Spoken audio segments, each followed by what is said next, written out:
There we go.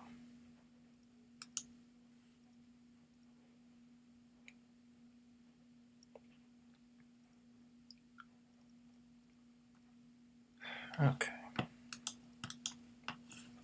I don't know what happened there.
Okay, to the people in the chat room right now, please say something. Let me know if you can hear me okay. Alright. Always have to check the audio because this software is weird. There's always seemed to be some audio problem. Okay, yeah, happy Thanksgiving, everybody. Just let me know if you can hear me, alright? And, okay, good.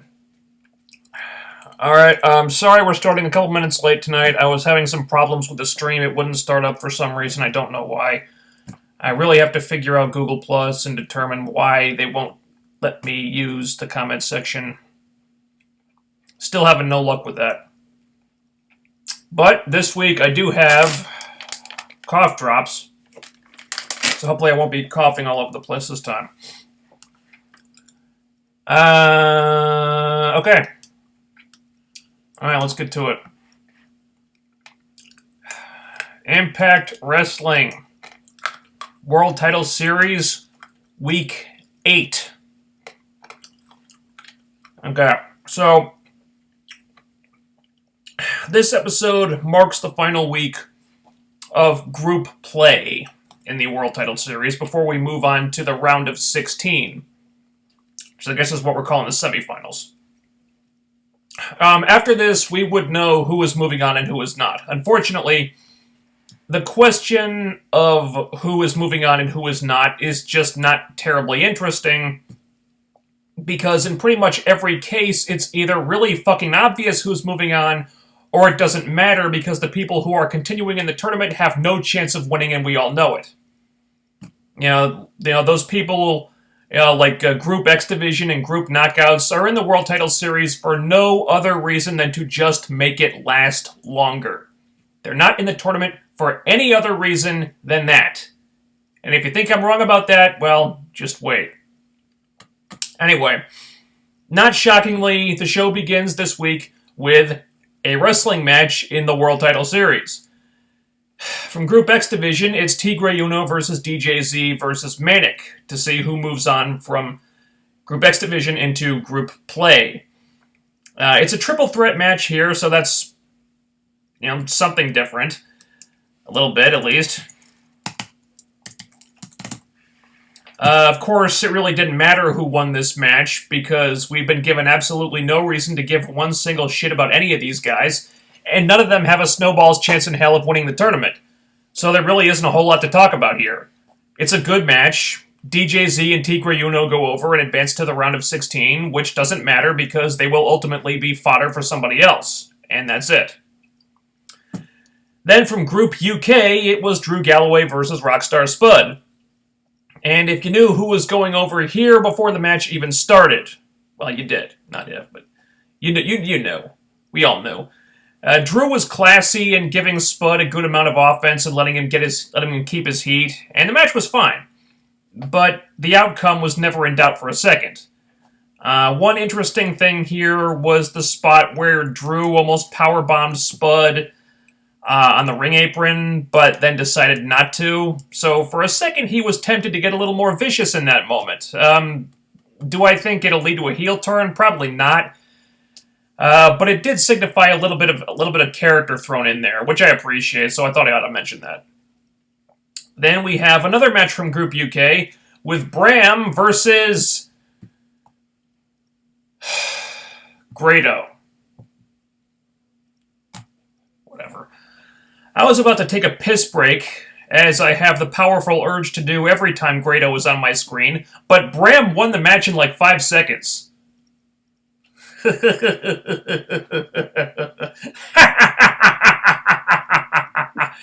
That was awesome.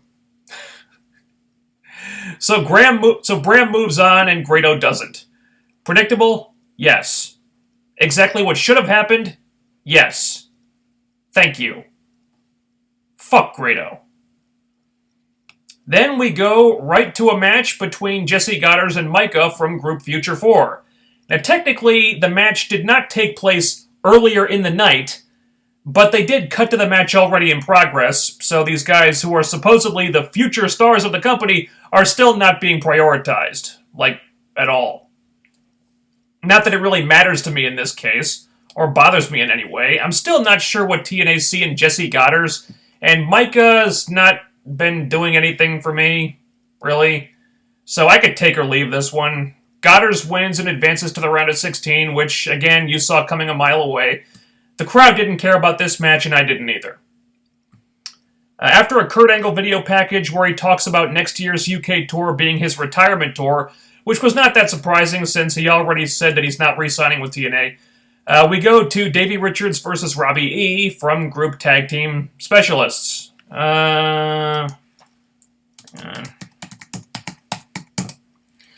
Robbie probably had more offense than Davey did here, which is kind of ridiculous. You know, they tried to book it to be really competitive, like Robbie is on the same level as Davey, and that doesn't work because he's not. And it's really obvious that he's not. A lot of this was just Robbie like having Davey's moves scouted and Davey bumping around for him, but it really shouldn't have been as competitive as it was. But they're doing this thing right now where, you know, post-match, Robbie's opponent, be it Matt Hardy or Davey or someone else, will like shake his hand or point to him like, "Hey, this guy is good. You should respect him because he's talented." You know, like they're trying to fool the fans into having respect for Robbie or something, which I don't like, understand, or appreciate. I will admit his matches are better since he started working a babyface ring style, but he's still nothing special. And if TNA have this guy pegged as some kind of future star, quote-unquote, can we please just not go in that direction?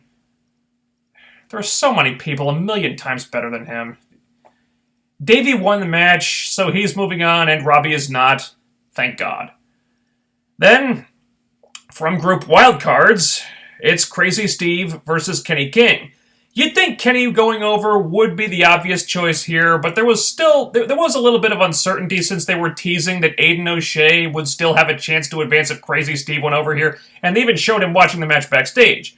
So I thought for a minute that maybe they might do something surprising. Maybe there might be an upset here, but you know, Kenny goes over anyway, as he should, really. The match is okay, but TNA could be getting so much more out of Kenny King. You know, it sucks that they're underutilizing him so much. Or underutilized, past tense, since he's not with the company anymore. And then, just like that, we're at the main event. It's Lashley versus Austin Aries from Group Champions.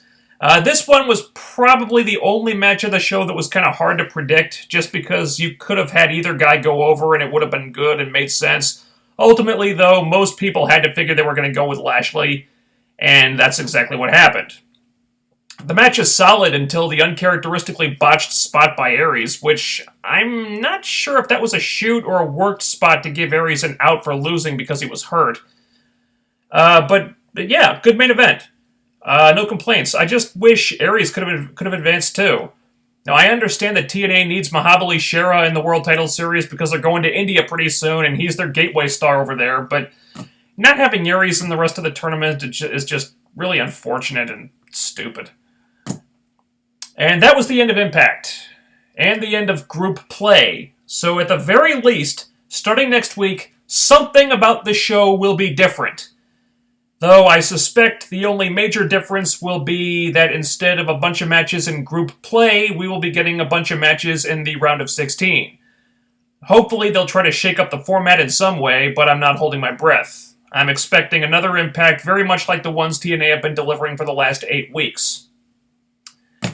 And since the main event ended with 12 minutes left in the show, after the commercial break, they spent the last 10 minutes or so explaining who is going to face who in the round of 16, and then getting reactions from those people.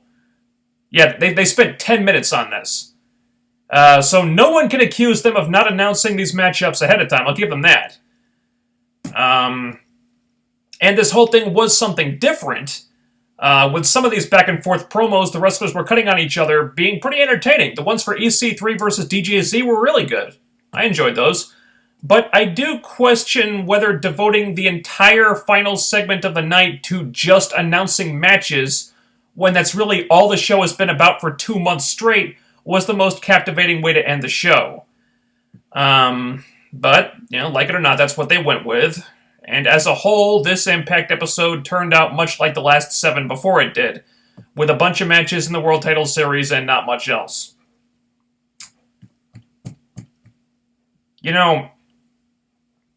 A few hours ago, I was watching one of Delexman's videos, and he was talking about how the only way to make the WWE understand that the fans don't like what they're doing, and that they need to make changes to their product, is for the fans to not watch the show. The problem with that is I feel right now that the people running the wrestling business, the people chiefly responsible for shepherding the industry, are in such a state of denial and have their heads so far up their own asses that I honestly wonder if people not watching the show anymore would make a difference. Case in point, Impact Wrestling, TNA. Now, correct me if I'm wrong, but from what I hear, I haven't seen anything, but from what I hear, last week Impact Wrestling got its lowest rating ever. Personally, I'm not that surprised. Quite frankly, the show lately has been fucking boring. There's no two ways about it. The writers are phoning it in. There are barely any storylines. Genuine character development is so minimal that it barely qualifies. And the entire damn show right now is just matches in one gigantic fucking tournament that has already gone on for 2 damn months. And we're not even in the semifinals yet. In big surprise, this approach is not grabbing the attention of the audience. It's not luring back all the fans that gave up on the company. It's driving away the few fans they still have. So why is nothing being done about this? Why does Dixie Carter continue to just do the same thing expecting different results? Look at the viewership. The ratings don't lie. Gaburik has been running creative for a while now. Lagana and Conway have been writing the show for a long time. And in that time, the shows that these 3 men have produced have caused the ratings to trend downward. And they just keep going down.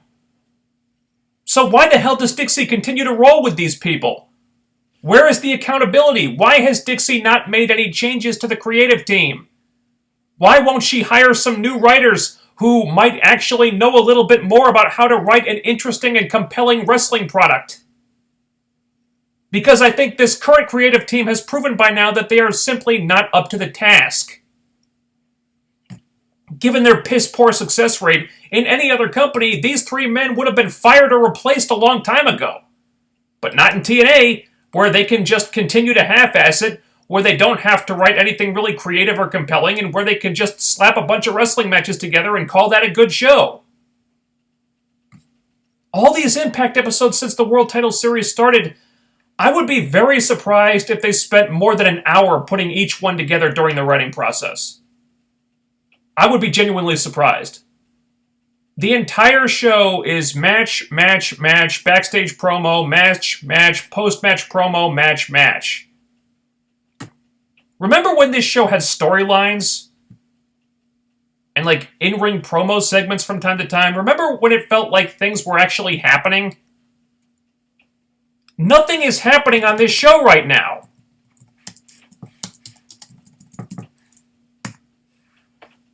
And since Bound for Glory, this entire show has been about nothing but the World Title Series, and we're in week 8 of this thing now.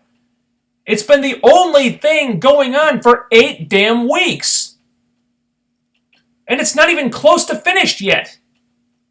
Why are we still doing this? It should not take this fucking long to have a simple World Title tournament. I mean, look what's going on right now. Look around you right now at what's happening. Okay, look at what's going on in pop culture. Look at the way the world is changing. We're in the age of binge watching here. Television viewers are becoming more and more conditioned to expect shows to get through a lot of story very quickly.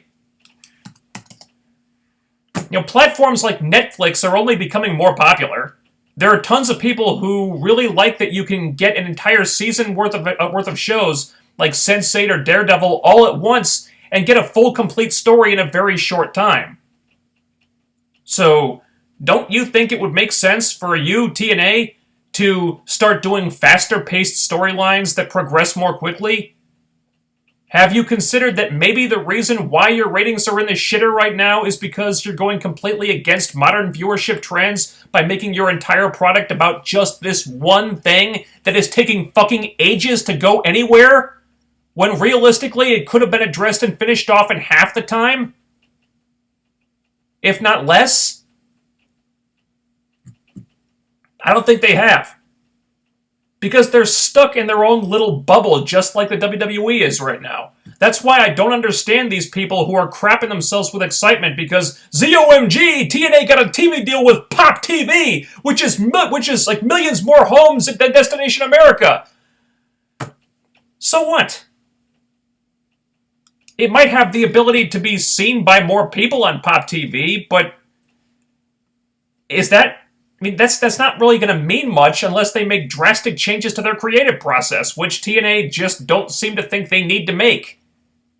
So there's really no reason to think that anything significant is going to change.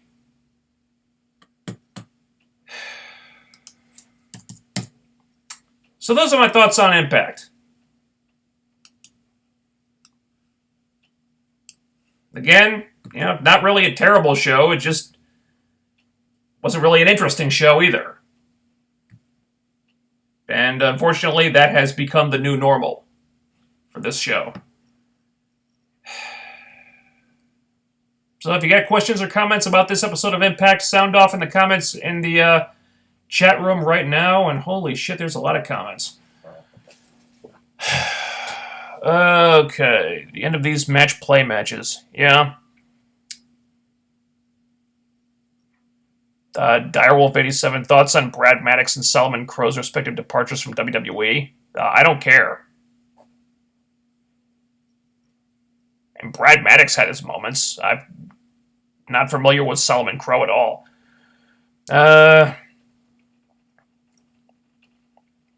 Jim Con 1479. Would you like TNA to do a tournament for the X Division with teams from Mexico, Japan, Britain, and the USA? Winner faces the X Division champion. No. No more tournaments. I'm sick of tournaments. We've had a tournament that lasted for 2 months, and it'll probably last for another 2 months. No more fucking tournaments for a while. Besides, if those people didn't actually work for TNA, it wouldn't be a point. They'd be bringing them in for 1 or 2 matches, only to lose to someone, only to lose to the X Division champion. What would be the point? Second round is 16, quarterfinals are 8. Ugh. Be a lot more of this then. But save me one. After next week's top 16, the show should start getting back to normal. Well, If the last 2 months are any indication, they could string out these top 16 for a while. But yeah, once they get closer to the finals, things should start getting back to whatever passes for normal on this show now. Hopefully. We Bear 50. Do you watch wrestling with W Regrets with Brian Zane? If not, you should watch it. No, I don't. I don't know who that is. Yeah. Okay, I'm skipping over some of these unless they're real questions. I'm sorry, but otherwise these things are going to get ahead of me and I'm never going to finish. Giancarlos Vasquez Marcano. Thoughts on TNA postponing their India tour until 2016? I assume due to the safety concerns due to the current events in the world right now. Is that a thing? Did they postpone the India tour? I haven't heard about that. If they did, I guess that's unavoidable. Terrorist attacks and whatnot. Can't blame them for wanting to be safe. The Save Me one. I have said in the past couple of weeks I would like to see Gail get a run with the X Division title next week. We will see if she can really hang with the X Division guys. Yeah. Gail versus Tigre Uno is happening in the round of 16. That's actually kind of interesting. I'm excited to see that one, just to see what happens. I mean, if there's any knockout that could hang in the X Division, it would probably be Gail. I guess you could put Jade in there too, maybe. She could probably do it too. But yeah, I'm excited to see what happens there. I don't expect Gail will win. It'll be an interesting matchup, though. Just for the uniqueness of it. JGH Zilla, the reverse triple threat elimination match they did. What about it? Yeah, they did it. What about it? Ho World. What do you think of the Batman vs. Superman movie that's coming out in 2016? What do I think? I'm really excited for it. I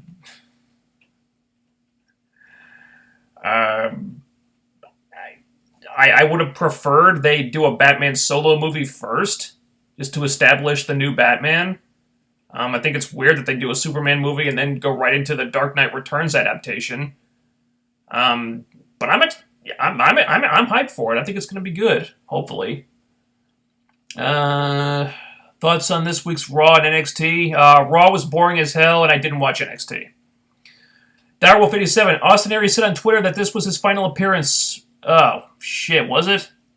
Well, that sucks. Final appearance in TNA. Well, it's one more guy they have to replace. Where should he go? I don't know. I heard he showed up. I heard he was at NXT. Maybe he'll go there. But WWE had the chance to sign him before. I think he tried out for Tough Enough, and they said they didn't want him. So I don't know why they'd want him now, unless something changed.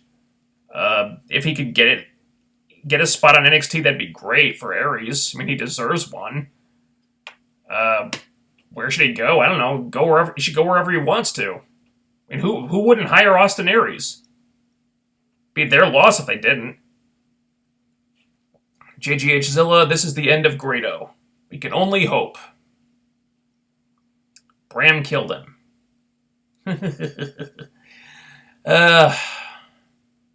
Daryl 57, Grado and Robbie E losing. Is this TNA's way of giving thanks to you? I'd like to think it is. Realistically, probably a coincidence.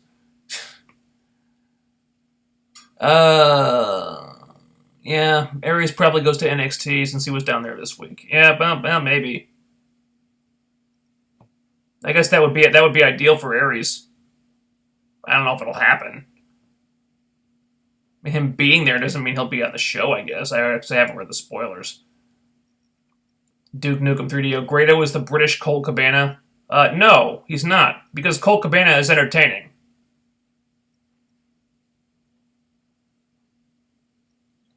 Great. Grado is a poor man's Colt Cabana. That's more accurate.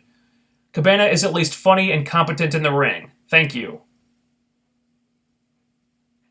A poor man's Colt Cabana. That's a much more accurate way of describing Grado. thoughts on TNA going to an MMA feel in 2016? Is that a thing? Have they announced that? Are they actually going to do that? Because I don't know. I don't think that's the best way to go. I think going and doing an MMA feel type of thing is probably better if they do it once in a while so it stands out. Are they going to change the entire ring style to be more MMA-esque? Because I don't know why you'd want to downplay the pro wrestling aspects. I think there are certain elements of MMA that I think they could incorporate, which would be a good idea, but doing it like an all-over thing where the whole product is more like that, I don't know. I don't think that's the answer.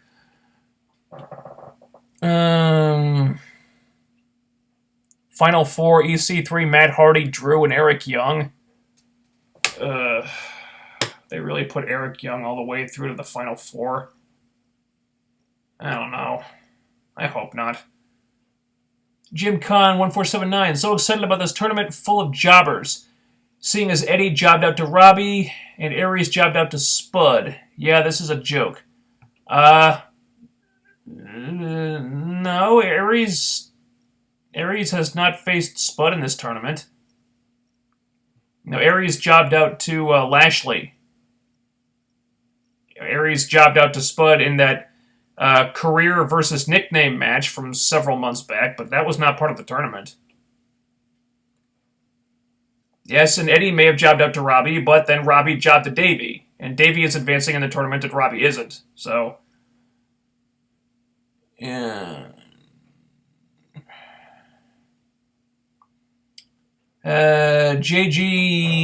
JCVM, your thoughts on Raw getting a 216 rating and less than 3 million viewers for the first time since 1997? I think they deserve it, and they brought it on themselves. I'm not surprised. That show was their idea of counter-programming against football. I know they're in kind of a tough position right now, but they put themselves in that position. They didn't have anyone to step into the spot left by Rollins. They didn't build up anyone else to take his place should he get injured, and then he got injured, and they were left with nothing.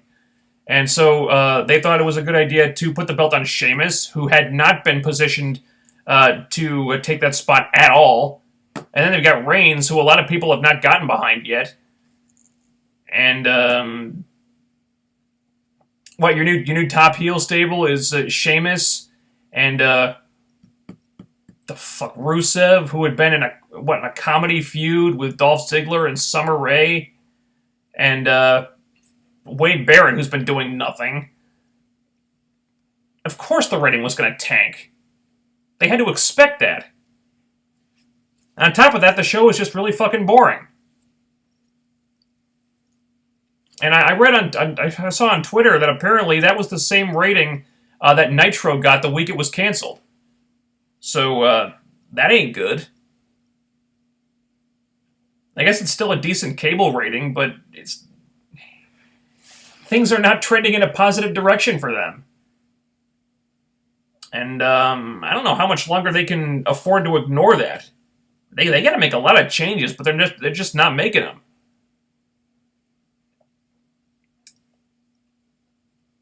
I don't know how much longer they can stick their head in the sand before USA gets in their face.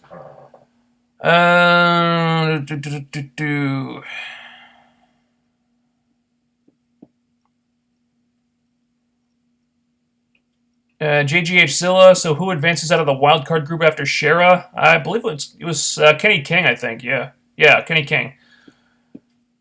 Jim Kahn, I liked that D. Bryan shirt you wore so much in your reviews. Yeah, Daniel Bryan shirt, I got it over there. GG Silla, you do know TNA has now postponed the tour in India until next year.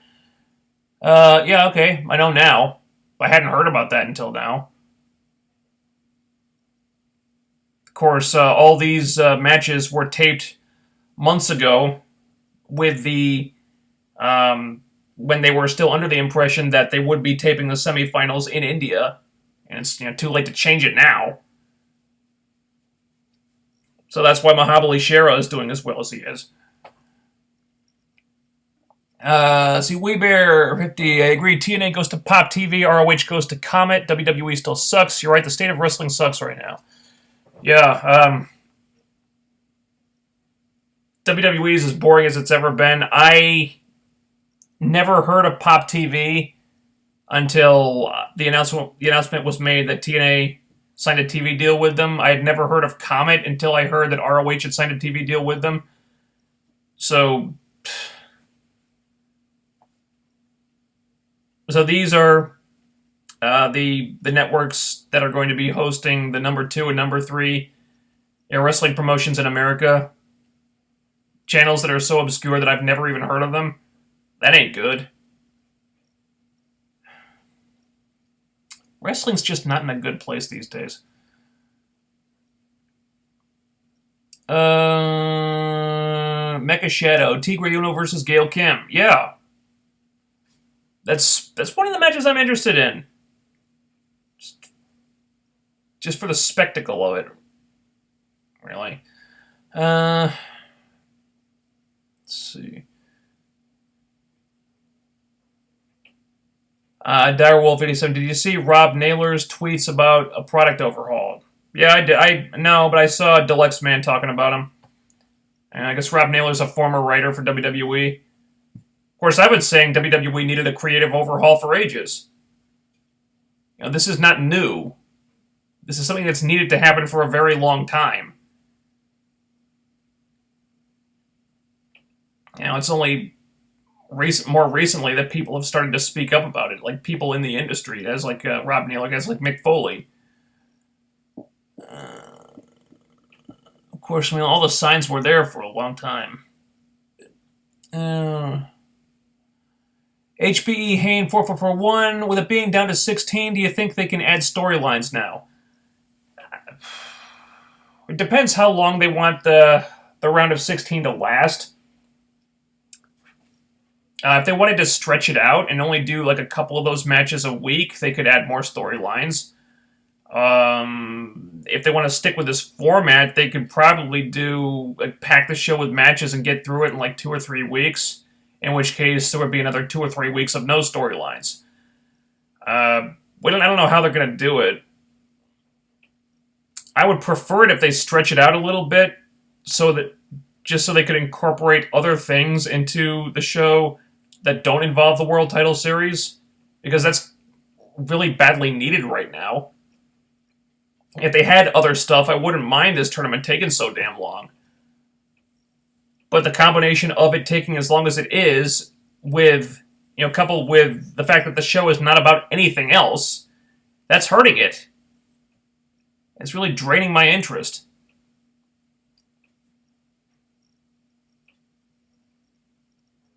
GGH Zilla, Angry Marks gave the Golden Turducken to the World Title Series based on all that caused it and how this tournament has been done. I'm going to assume the Golden Turducken is a bad thing.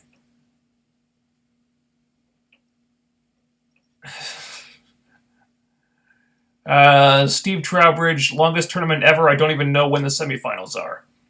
Yeah. 2 months just to get past the first round. And is the round of 16 the semifinals? I don't know.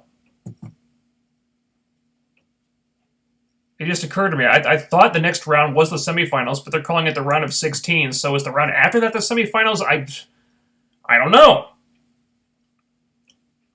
It's a good thing to point out, actually. But yeah, there's no reason it should have taken as long as it has.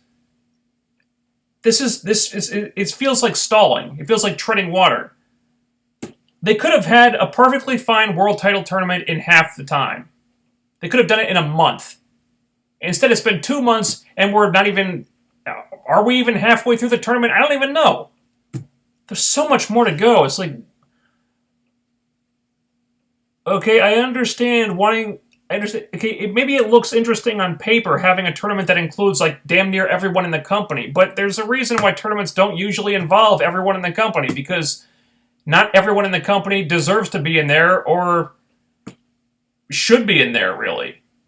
Because most of these people have no chance of winning it, and everyone knows it. They're just there to pad the tournament out and make it last longer.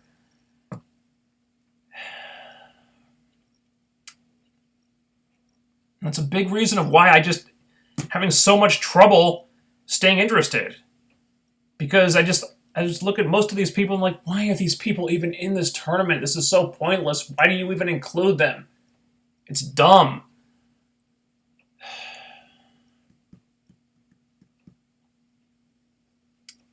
Direwolf 87,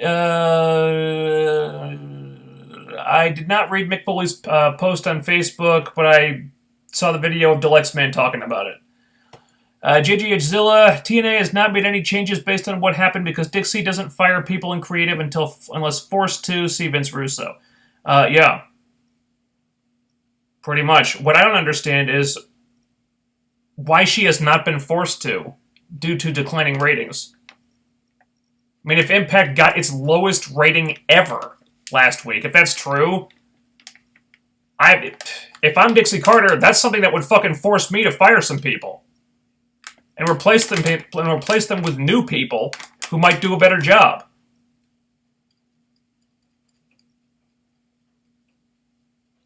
But no, she doesn't. I don't know why. I don't get it.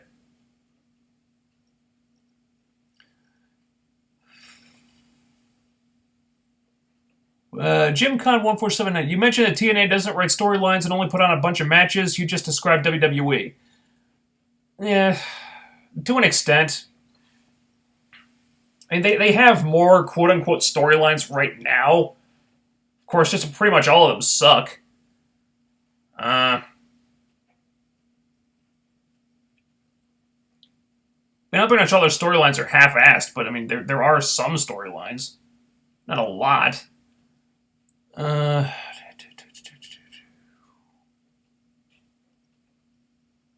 Oh, Christ. All these questions got away from me already.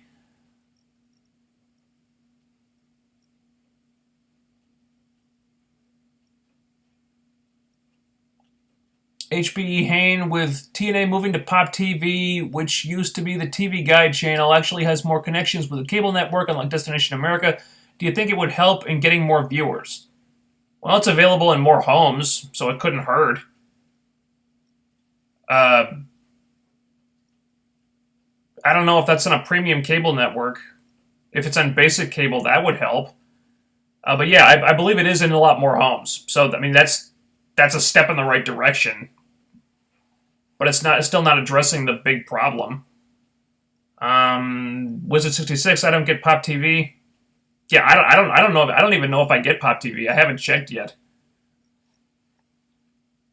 Like I said, I'd never even heard of it until this happened. So I'm gonna have to check if I even get that channel. If not, then I guess I'm watching Impact Online after the fact now.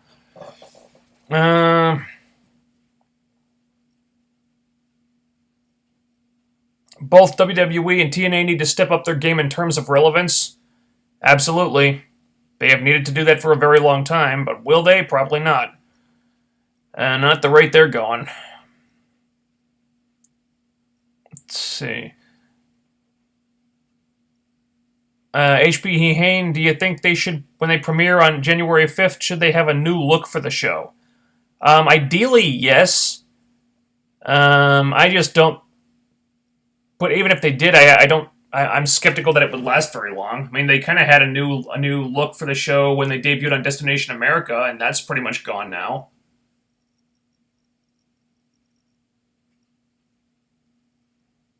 It's kind of the pattern with TNA. Every time they try out a new concept, they'll go really hardcore with it. Well, not every time, but usually when they try out a new concept, they'll be really excited about it and go really hardcore with it for a couple of months, and then they'll just forget about it and go back to what they were doing before because they lost interest and they can't stick with it.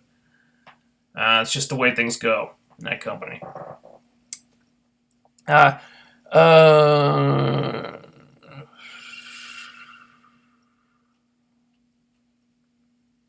I thought Micah was pretty impressive tonight. Don't understand why Jesse won, though. Micah's not doing anything for me yet.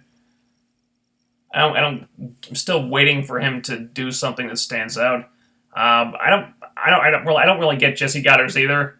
I don't get it. I guess TNA like him because he was on Big Brother. which apparently he's made further appearances on the show since then. But I don't care about Big Brother. I watched like 5 minutes of an episode once. I thought it was stupid.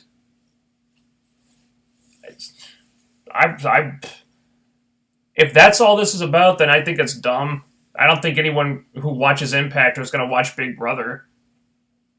I don't think there's a lot of crossover appeal there. It's not like any Big Brother fans are going to watch Impact because they got Jesse Goddard's. And is Goddard's good enough to stand out on his own without that connection? So far, I would say no. Mecha Shadow is so predictable that Matt Hardy versus EC3 in the end. Oh, Christ. If that's really what this tournament comes down to, oh, my God. It would mean that they spent several months getting themselves to a place that they could have gotten to in like 1 or 2 matches. Literally. If that is the end goal in this tournament, the entire thing will have been rendered completely pointless. Because this whole thing started with an issue between EC3 and Matt Hardy, which could have been resolved so easily if the writers knew what they were doing. If they seriously went through a tournament that went on for 2, 3, 4 months, or however long this thing is supposed to last, just to arrive at EC3 versus Matt Hardy again,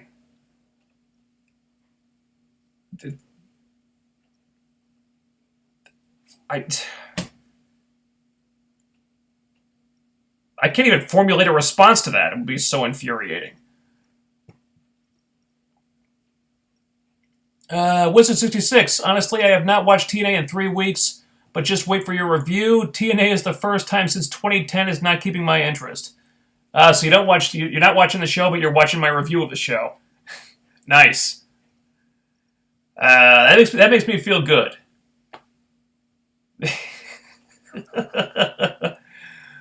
Thank you, by the way. Direwolf 87. Maddox got fired for saying cocky pricks in a dark match. Is it hypocritical or not? But for saying cocky pricks? That's it? Well, that seems kind of harsh. Grado got booked like he deserves to be tonight. Yes, thank you. 1 second faster and Bram would have tied The Rock's record versus the Boss Man. Yeah, that was pretty funny, wasn't it? Steve Trowbridge. Eva Marie says she's the hardest working female wrestler in NXT. Did she? Comedic gold right there. Yeah, I would suspect so. Wow. She actually said that? I would love to see Asuka's face when she said that. Let it be a fly in the wall when Asuka heard what she said. That'd be funny. Deontay 320. Kenny being an ROH and Awesome Kong rumored to be retiring. It's more like a round of 14 rather than 16. Well, apparently Awesome Kong is not retiring yet. Apparently she's retiring as Amazing Kong. So I guess she's retiring from Japan competition. But yeah, they straightened that out. She's not retiring as Awesome Kong yet. Plus, I believe she's still under contract until early next year, so she's not leaving just yet. HBE Hain, do you think with Gale and Jade going to the X Division could be interesting and different for the X Division? Well, Gale is going to be competing against Tigre Uno in the tournament. There's nothing to suggest that she'll be competing in the X Division on a regular basis, and Jade's not even in the tournament to begin with. I think if any 2 knockouts could compete in the X Division and actually sell it, it would be those 2. Possibly Taryn Terrell, but who knows if we'll even see her again. Whole World, do you think that China was overrated during the Attitude Era? Yeah, probably. I mean, her whole thing was her look, really. Because she was like this big, burly, 6-foot woman, which you just don't see very much. You just don't see very much. I think she was able to parlay that into a pretty decent career while she was there. I was never really that impressed. I was never really impressed with her, really. No, it was all aesthetics with her. JCVM, your thoughts on TNA signing with Pop TV now airing on Tuesday nights? I guess it's a bigger network than Destination America. Beyond that, I really have no idea. Like I said, I'd never heard of Pop TV until this happened. I looked them up online. Apparently, it's some kind of pop culture type of network, kind of like a B-grade version of E! Not sure how pro wrestling fits in a network like that. But at least they seem a little bit more relevant than Destination America. So that's good. Now airing on Tuesday nights, that's going to be problematic for me. Because I'm reviewing this show, Impact, and also we're doing the comic show post-show every week. And Tuesday nights is The Flash and Agents of S.H.I.E.L.D., and it looks like I will not be watching Impact live come January. Because if I gotta make a choice, I'm watching the comic shows. Because I feel like they still deserve me watching. They still deserve my viewership live. Impact, I can watch that on a tape delay. I can watch it online or whatever. Yeah, that's not gonna bother me at this point. It's really not. I would prefer to watch live, but it's not gonna lose sleep over that. It is kind of annoying though. I would prefer they stay on Wednesday because Wednesday just works for me. But whatever.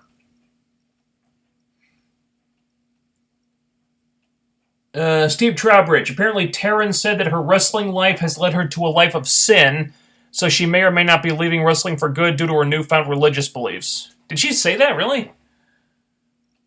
Wow, that's unfortunate. So, if we're assuming that Taryn is leaving... Oh, God, that's one more... Damn, that sucks. So that's Brooke they have to replace, and Taryn they have to replace, and, well, Kong probably doesn't have that much longer to go. I mean, if you're getting close to the end, if she's retiring from Japan, so I guess I would not expect her to re-sign when her contract is up. So that's, God damn, that's 3 people they gotta replace. And they've dragged their feet so much in bringing in new female talent when they needed it in the past. So who the hell knows? Are we in for another prolonged feud between Gale and Velvet Sky? Or Gale and Madison Rayne? Oh, Christ. Okay, at least start building up Jade to put her in the mix.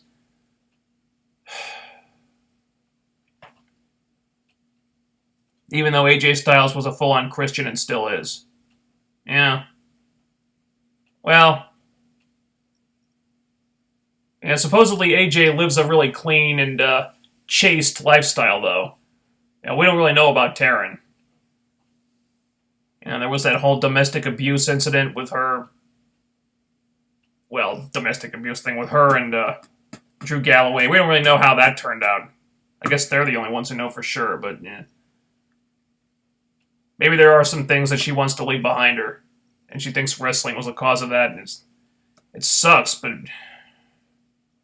what can you do? Whole World, do you think Gal Gadot will make a good Wonder Woman? I don't know, honestly. The only thing I've ever seen her in was Fast and Furious. Well, the ones she appeared in. I haven't seen the most...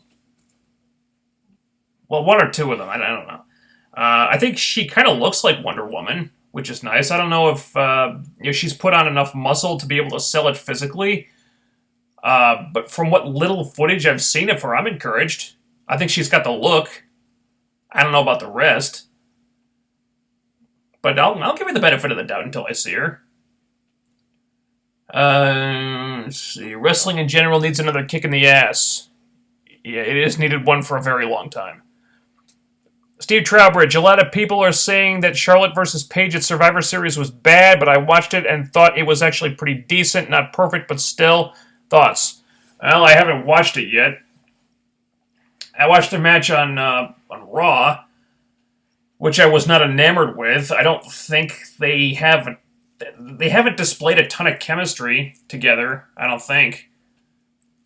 For one reason or another, it's not really clicking between them right now. Of course, that's not surprising. I mean, they didn't really have a lot of help from creative, and hence then there was the Reed Flair comment, which they made, and then they just pretended to. Then they just decided to pretend it didn't happen. I think if they were given more of a storyline to work with, it probably would have been better.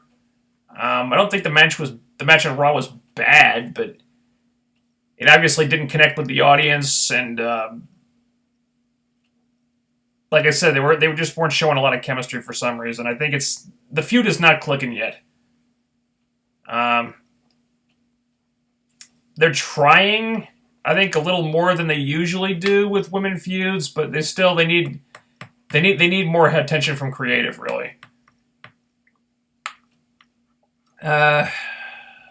JGH Zilla, funny that Kenny King advances since he's now in ROH. Yeah, and GFW, apparently. Or at least making appearances for them. Yeah, it's really unfortunate that TNA dropped the ball on Kenny King. They could have done so much more with him. HBE Hayne, the only credible heel they have in WWE is Kevin Owens, and do you think he should have won the title over, even though he's the IC champion? No. Maybe in the future that would have worked, but he just hasn't been positioned well. The only interesting thing he really did was the feud with Cena. And we all saw how that turned out. I mean, he won the first match, but then Cena got the win back, and then he beat him more decisively the third time. And after that, Owens was just sentenced to the mid-card and has been doing nothing. But, he won the IC title. Wow. That title means nothing. And there's no prestige in the Intercontinental Championship anymore. I suppose he should count himself lucky that he didn't... that this didn't signify him becoming the designated jobber of the main eventers when he won the title. But no, I mean, Kevin Owens, he just was not positioned well. It wouldn't have been a good idea. Of course, Sheamus hasn't been positioned well, but I guess there were really no good options in that situation. Which, again, WWE did to themselves by not building up anyone to take Rollins' place should they need someone like that. Almighty Kid Boo, I wonder what's going to be in the TNA Hot... What? Who's going to be in the TNA Hot next year and in 2017? I don't know what you're saying. JGH Zilla, wrestling will find a way out of this hole, they always do. Just is someone going to take a swift, long kick in the keister for someone to realize things? The question is, who is going to be in a position to deliver that kick, and when is it going to happen? Let's see.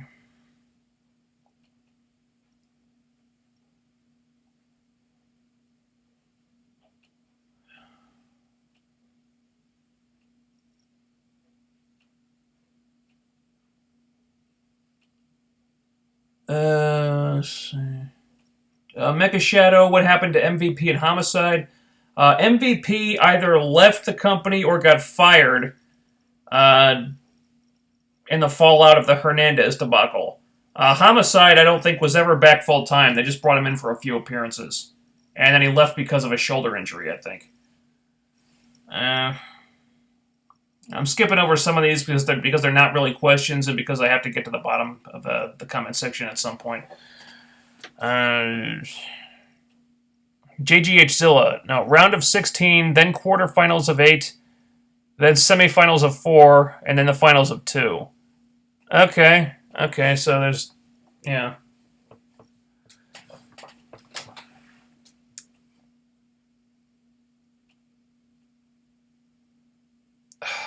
Damn it.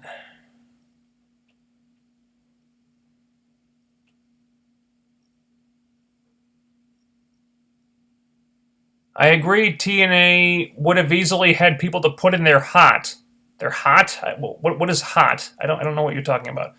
But now, who do they have to put in there? Gail Kim and who else? Rude, maybe Awesome Kong, and then what? Jeff Hardy? What is the hot? I don't know what you're talking. I don't know what you're referring to. Steve Trowbridge. Since I won't be able to watch TNA anymore, I might just try watching Lucha Underground. I'm not going to give WWE the satisfaction of being the only wrestling show I can watch. To each their own. Mecha Shadow, Tyler Breeze, Fandango version 2. I suppose. At least Fandango had a little bit of a honeymoon period. Looks like Tyler Breeze won't even have that. It seems like they're already losing interest in that guy. I can kind of see why. I mean, that guy's shown me absolutely nothing.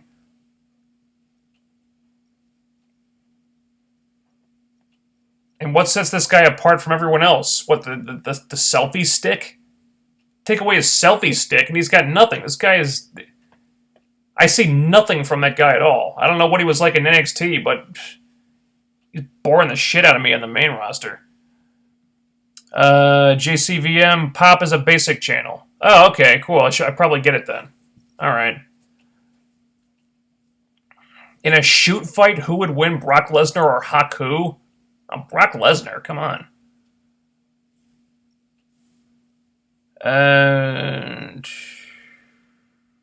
Not that Haku isn't tough, but Brock is younger and he's Brock Lesnar. Come on. Direwolf 87, Asuka might test a theory if Eva Marie's limbs are detachable. Just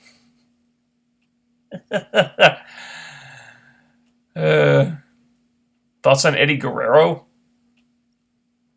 I don't know. He was one of the greats. They believe recently was the 10-year anniversary of his death. I miss Eddie. I was sad when he died. I'm not sure what you want here. Mecha Shadow, how many times have you seen the Civil War trailer? I've seen it a fair few times. I really like it. It looks good. I really like the tone and some of the shots that they did. I'm glad the Russo brothers are back. I thought Winter Soldier was a excellently directed action movie, so I'm really excited about that one.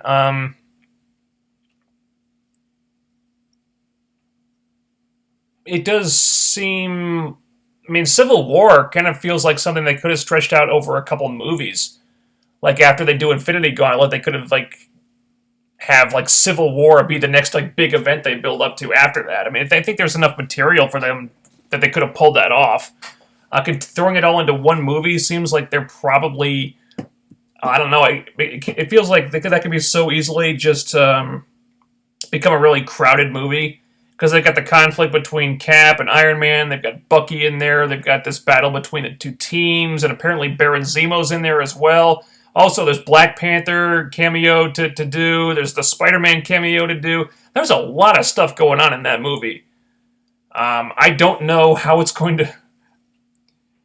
I don't know how they're going to fit it all in. But the trailer looks really fucking cool. So I'm excited. The Save Me One, what are your thoughts on Jessica Jones? Well, I've seen the whole show now. I'm going to try to do a stream about Jessica Jones at some point. Not sure when exactly, hopefully soon. I like it. I'm not as in love with it as some other people are. I think on the Netflix platform for Marvel shows, I still prefer Daredevil. I don't think... for me, at least, Jessica Jones did not stand up to binge viewing as well as Daredevil did. I had a few issues with it. Mainly the pacing felt sluggish at times. I think a lot of the time they'd have really great episode-ending cliffhangers where I felt like, oh, the next episode is going to be balls to the wall and it's going to be really fast-paced and really exciting, and then the next episode would just kind of revert back to the same format. With a lot of slow-paced stuff and just a lot of walking around and talking and stuff. It's like, well, they didn't really hit the afterburners on the pacing and the action and stuff until the finale. And the finale was really good, but that's kind of what I was hoping the whole show would have been like. I I think a bit more. I think if they'd upped the action quotient, that like the whole show would have been better. And I get that it's not an action show. It's just like it's more of a psychological thriller show, but it's also a Marvel show. And I kind of expect a Marvel show to have a little more action. So the pacing was kind of an issue for me. Also, there were some inconsistencies with Jessica's powers. Like they were never really clearly defined. Okay, she's got super strength. All right. Well, then why is it that sometimes she doesn't appear that strong? Okay, in one scene she can lift a car pretty easily, and then in another scene she gets knocked unconscious for hours because that weirdo girl who lives in her building like smacked her with a block of wood. She has super strength. That thing should have broken over her head and she wouldn't even feel it. How strong or not strong is Jessica supposed to be? Because that seems really inconsistent to me. I don't know. But yeah, Kilgrave was awesome. I thought Kristen Ritter really nailed the part. I like the cast a lot. It's a good show, but like I said, for the Netflix platform, I prefer Daredevil and Marvel shows. And I'll talk more in depth about it at a later date.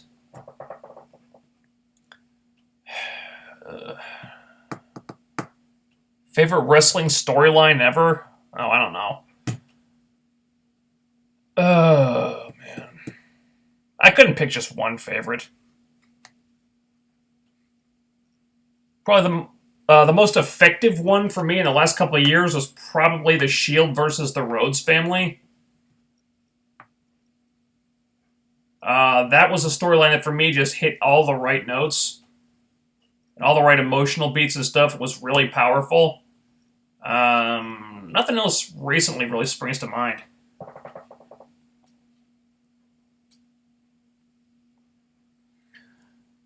Steve Trowbridge, I think it's bullshit that Eva Marie is on NXT getting pushed and even title shots while Athena hasn't even been brought up yet or even before they can give Asuka a title shot. Also, Athena hasn't debuted yet?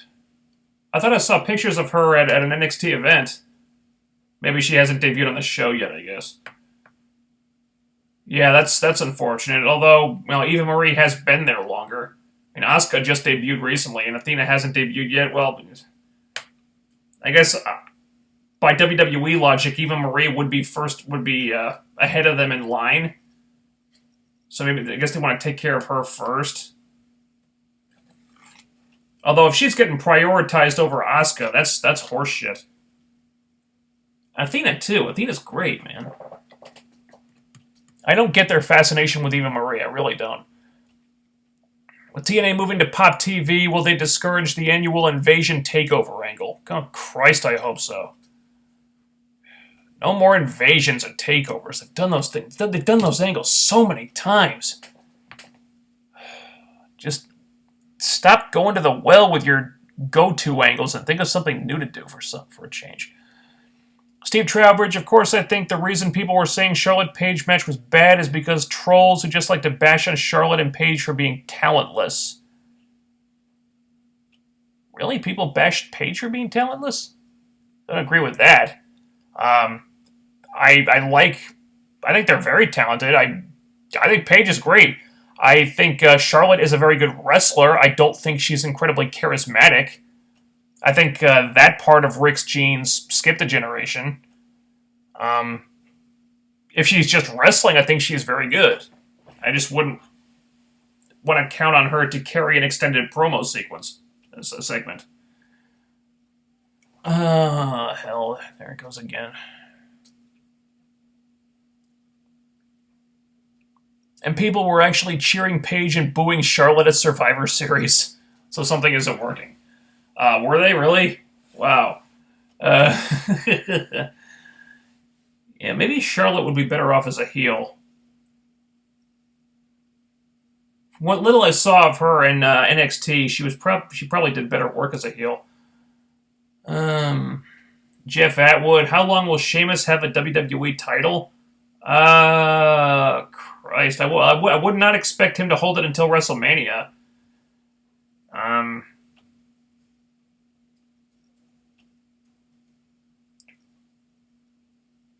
I think Reigns will probably win it from him before too long. Especially if the ratings continue to crater with Sheamus as the title holder.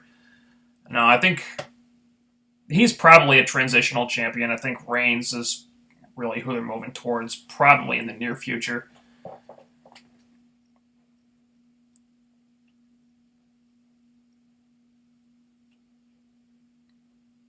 Oh, hot as the TNA Hall of Fame. Okay. TNA Hall of Fame. Well, if it's a question about the TNA Hall of Fame, then I really don't care. I've said that before. I just think Halls of Fame are just kind of pointless. I don't put much stock in WWE's Hall of Fame, and TNA having their own Hall of Fame at this juncture is just silly to me. It always has been. So I don't really care. Since you're a fan of redheads, who is your favorite redhead character, female wrestler, or actress? Redheaded character? In fiction? Like in general, like in TV movies, or just... Jeez, I don't know.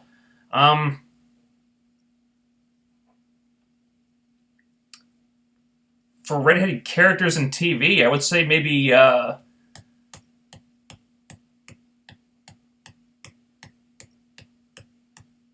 maybe Jessica from True Blood, mostly just because she was Deborah Ann Wall, who was like my number one TV crush.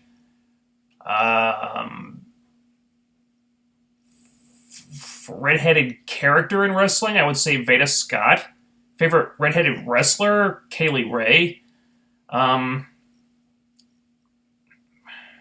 Favorite redheaded actress, Christ, I don't know. I mean, they change their hair color. People change their hair all the time in Hollywood. Maybe Emma Stone. I don't think she's a redhead right now, but I don't know. Darewolf87, thoughts on the Jon Snow teaser? Yeah, they Game of Thrones put out a Jon Snow poster. He still looks dead on that poster, but if they're putting a character that supposedly died last season on a poster for the new season, that should tell you everything you need to know.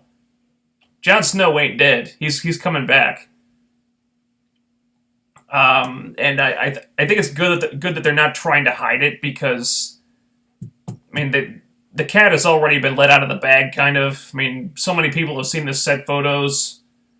A lot of people's remember some comments made by George R.R. Martin that hinted that he was still in the cast, so there's probably no point in denying it. I think it's cool that they're not. Okay.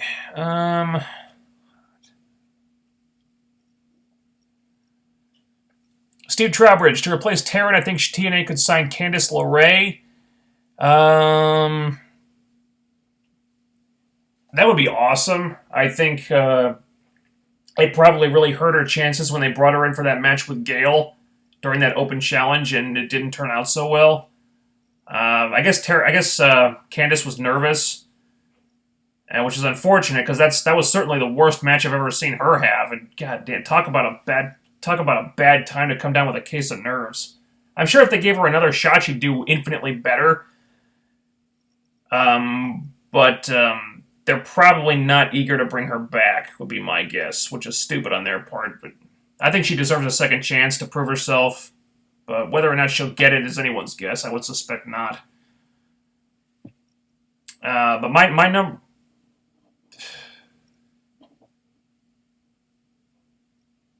If they were looking to bring in new people, my guess is they'd be looking at Cherry Bomb a lot, since they used her more than the other girls at the One Night Only tapings earlier in the year. I don't know how close Cherry Bomb is to being cleared to wrestle from her broken collarbone, but if she's close, I would suspect that she'd be probably at the top of the list. Although, if I'm Dixie Carter, then I'm calling up Kaylee Ray right now. I still cannot believe they passed on her from British Boot Camp. I cannot fucking believe that. TNA could also sign Shauna to replace Brooke, but again, probably won't happen. I still don't know why they didn't sign her. I mean, she had that match against Gail on Explosion on the UK tour. I thought went very well. I mean, she waited too long, selling a bump at one point when she should have been making a pin attempt, but that was nerves. That's easily correctable. Otherwise, I thought the match was perfectly fine, and I thought she made a great case for herself. And that was at a time when TNA really needed new knockouts. I don't know why they didn't bring her in. They could. I mean, I think she has all the qualities they would want. Seems like a no-brainer signing to me.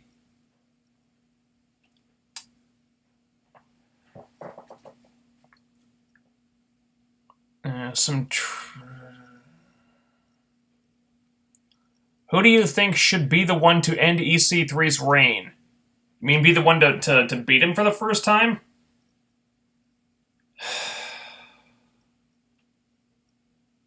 I don't know if a solid candidate really exists right now. They haven't really built up to a point where it would make sense to end his undefeated streak. The only guy that really springs to mind would probably be Drew Galloway, but that's only if I'm choosing between the people. If I have to choose between the people they already have. In the right time, the right place, with the right storyline of the current roster, I would think Drew would probably be the only guy that I would have do it. I certainly wouldn't have Matt Hardy be the first guy to beat EC3. But again, I don't know if a solid candidate really exists at the moment.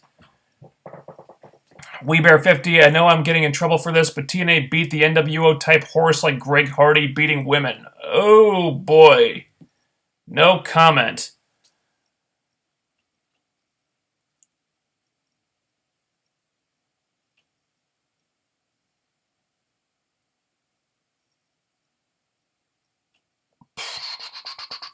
Direwolf87, ideal female roster, your top 5 that you would push. Ooh, top 5 I would push, huh?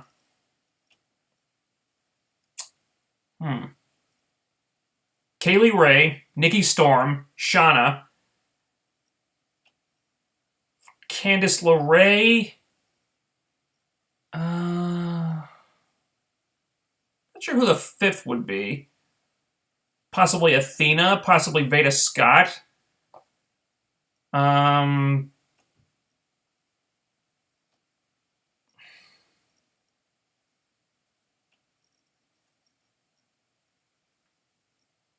don't know. I'd have to think about the last one. But yeah, absolutely those first 3. Candice LeRae, maybe you could think about swapping her out for somebody else. Maybe, but those first 3 definitely. Maybe Cherry Bomb also, or Courtney Rush perhaps. So there's a couple names for you.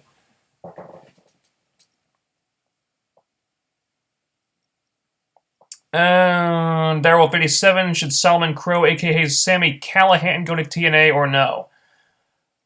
Well, they've had reasonably good success bringing in NXT people so far. EC3 has been one of their biggest success stories, and Drew Galloway's worked out very well. So, give him a shot. Why not? Could be one of those diamonds in the rough that WWE missed the boat on. Steve Trowbridge, I think an Eli Drake EC3 feud would be awesome. Just imagine the promos between those two. Oh, hell, the promos would be the best reason to do it. I think a promo off between those two would be fantastic television. Probably wouldn't work when they're both heels, but yeah, the promos alone would be reason enough to do that feud. That'd be great. My top 5 would be Asuka, Bayley, Sasha, Candice, and Becky. Oh, I guess we're picking girls that are already signed somewhere, huh? Yeah, I might put Becky in there too.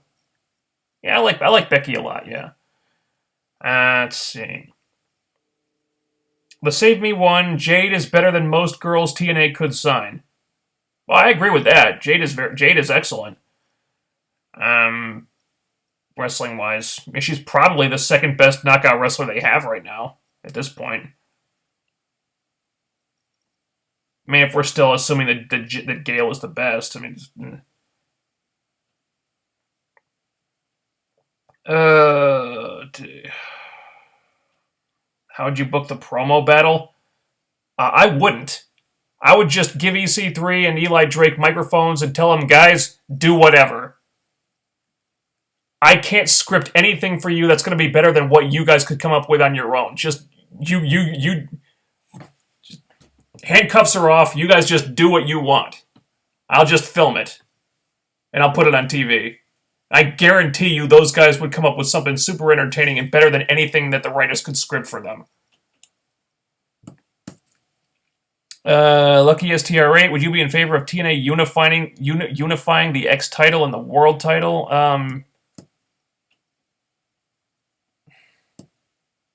No.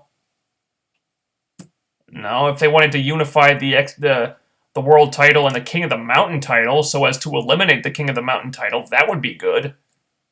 The King of the Mountain title is stupid and pointless and worthless and just a complete joke of a championship. How would you book Natty if you could retcon her? If I could retcon Natty's whole character? Oh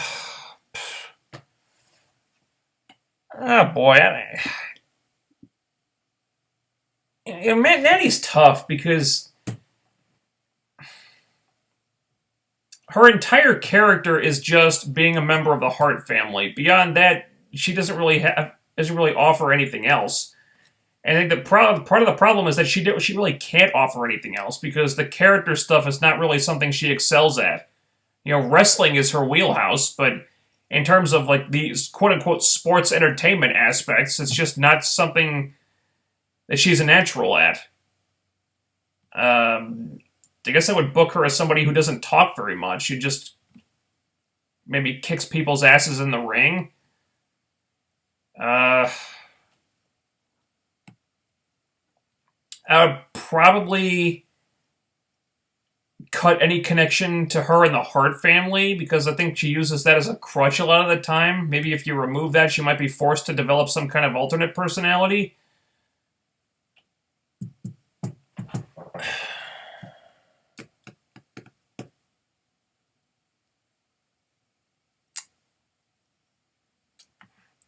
Should Bobby Roode join James Storm in NXT? Well, you know, Bobby Roode's kind of at a point where it's like, what else does he really have to accomplish in TNA? I don't know. He seems like he's happy at TNA, so if he's happy there, well, he should stay there. I mean, he would be a big loss for them if he left. Of course, if he left, he probably could get into NXT, but maybe that's not what he's looking for. Maybe he's happy where he is. My top 5 would be Jessica Havoc, Vanessa Craven, Madison Eagles, Chilita Melissa, and Sarah Del Rey, even though she's in WWE. Team Powerhouse. Madison Eagles. She really like her. She's another one I'd have on my roster if we could get her. Yeah, I like Madison Eagles a lot. She's great. JCVM, what do you think of all the injuries in WWE as of late? Now Cesaro, the latest, being addressed to the injury list and add to the injury list, and Randy Orton might need neck surgery as well, besides his shoulder surgery. Wow, I think it's a run of bad luck for them. And this has happened to TNA in the past too. It's just really bad fucking luck and a lot of coincidences. A lot of people getting injured at the wrong times. I think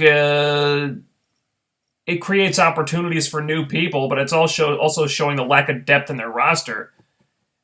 Showing that they really haven't created any real new big stars, because a few people get injured and suddenly they've got nobody to fall back on, or nobody appropriate to fall back on. It's kind of exposing the cracks in their creative process a little bit, or a lot. Steve Trowbridge, Becky should be the next contender in line since she's beaten Paige and Sasha Banks, I believe. I'd like to see Becky win the title. So would I. I think they're wasting Becky Lynch. If it were up to me, I would have gone with her over Charlotte. Honestly, when PCB became a thing, Becky was the one who stood out to me. She was, of course, they went with Charlotte because she's a legacy. She's Ric Flair's daughter. But, they did a promo segment where, PCB, where I think it was a Miz TV segment, and Miz was talking to all three of them, and Becky immediately jumped out. Charlotte didn't really seem to have any real personality to her, but Becky was like the funny one and the kooky one who wants to like wrestle Godzilla or wrestle robots or something, and it's like, oh, okay, this is a girl who she's different from the others. She's a little off the wall, a little funny and kooky and stuff, and there's a character here. There's something they can build on with this. Let's expand on this and see what she can bring to it. And I think a lot of that is just her. It's just her natural charisma coming out. I see a lot of those videos she posts on Twitter of her like making really like corny jokes and one-liners, and it's funny because they're so bad, and she laughs at them because they're funny to her and they're dumb to everyone else. But that's what makes them funny, is because they're so bad. And she's entertaining. I really like Becky Lynch. And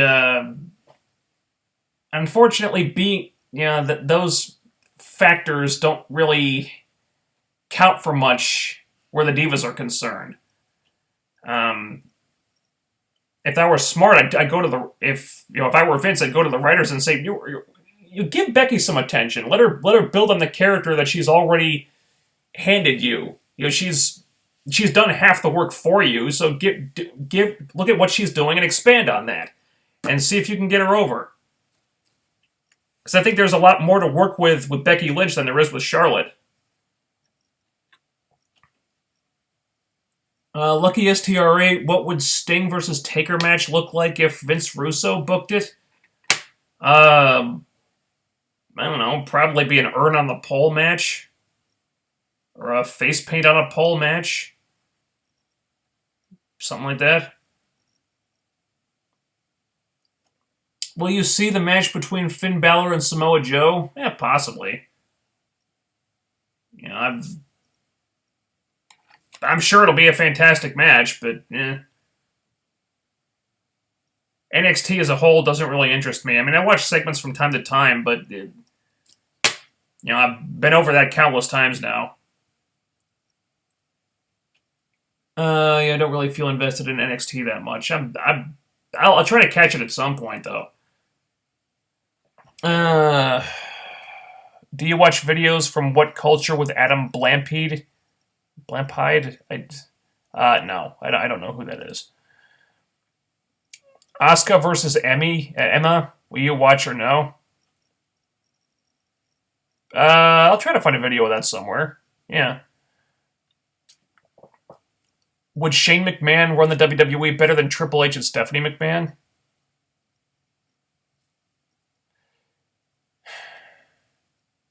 For a long time, Shane McMahon seemed like the only member of the McMahon family that had its head screwed on straight to me. I think, ideally, I would have wanted him to take over the company from Vince. But, it didn't happen when it should have, and so he left and he got out of the business, and now he's doing other stuff. I would have liked Shane to take over. It seemed like he took after Linda more than Vince, and that he didn't let his ego get in the way of doing smart business and making good business decisions. And I feel like Triple H is a little too much like Vince in that regard, and so is Stephanie probably. So I would have preferred Shane take over, but it's not going to happen. Steve Trowbridge, I think Becky has a lot of charisma, plus I think she's the best wrestler on the main roster aside from Natalya. I think that's a little debatable. I certainly think she's one of the most charismatic divas they have right now. And certainly one of the most entertaining, if not the most entertaining to me at least. Direwolf87, perhaps Shane versus Triple H feud that will culminate at WrestleMania 32.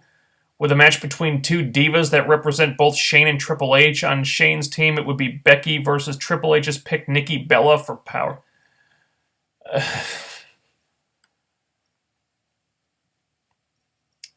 Well, if WWE's booking it, they wouldn't involve the divas. It would be Triple H versus Shane, maybe with Becky and Nikki Bella on the outside supporting them. Because Triple H would want his WrestleMania spot. Steve Trowbridge, favorite author? Probably Jim Butcher. Mostly because of the Dresden Files books and the Codex Alera books, all of which I have right back there. I have all the Codex Alera and all of the Dresden books except the most recent one.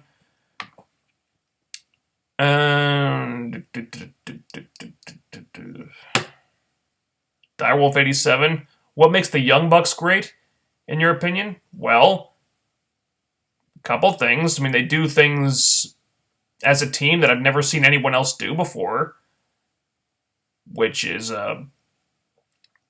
really impressive. They have continuity and chemistry as a tag team that you really don't see very often, and I think they've come a long way towards developing personalities. I think they're great heels. I mean, just look at some of the stuff they do on social media.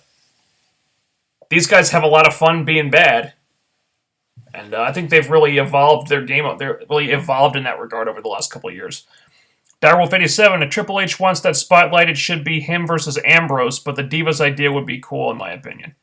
It would be cool to see Becky in a big spot like that. I would not care to see Nikki Bella in that spot, because I don't understand the hype about the Bella Twins at all. I never have.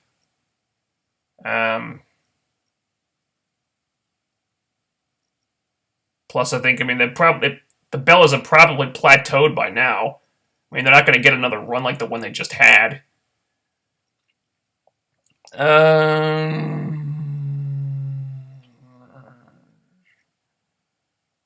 Steve Trowbridge, Vince versus Triple H. Vince would bring back Kelly, and Vince would bring up Eva, and then it would be Kelly versus Eva. Ugh. Don't even joke about that. Alright, this is going to be the last question, because I got to hit the showers and then get something to eat. Whole world, thoughts on Alundra... Alright, one more. Thoughts on Alundra Blaze? Did you ever watch her in her prime? I saw a bit of her in WCW.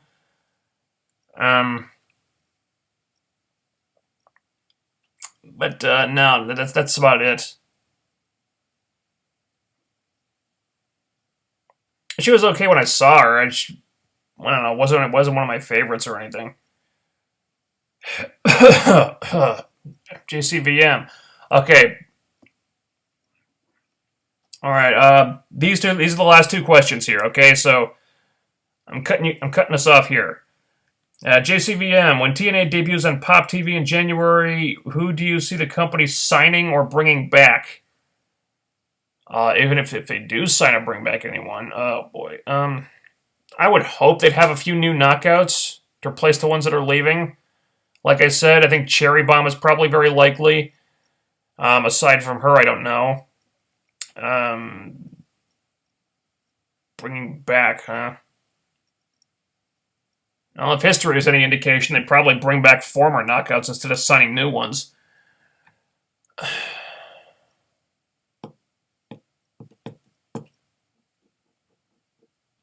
think we might see some former NXT people.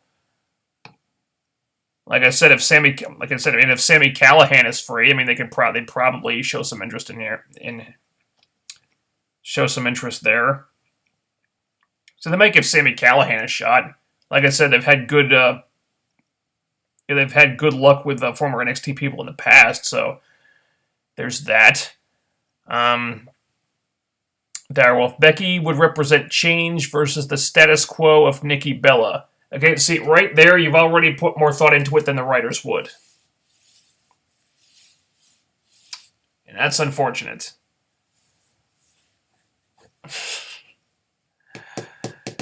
Okay, I think that will do it for the night. We're coming up on 2 hours here, so that's a good place to end it. No comic show post-show tomorrow. It's Thanksgiving, so I will be having dinner at my cousin's house. Plus, there were no comic shows to talk about this week anyway. Everything's in reruns because of the holiday. But I will be back next Wednesday for the next Impact review, and next Thursday for the comic show post-show. I think all 3 shows are new. Yeah, I believe Flash and Arrow are doing the first are doing their crossover episode next week. Plus, Agents of Shield is coming up on their big mid-season finale, for which there are supposedly some really shocking things happening. Brett Dalton said Clark Gregg said there's 2 things that trump the Sky is Daisy Johnson reveal and also Trip is Dead reveal from last year. He said there's 2 things that are going to top that. So it sounds like they're planning some really shocking stuff on S.H.I.E.L.D.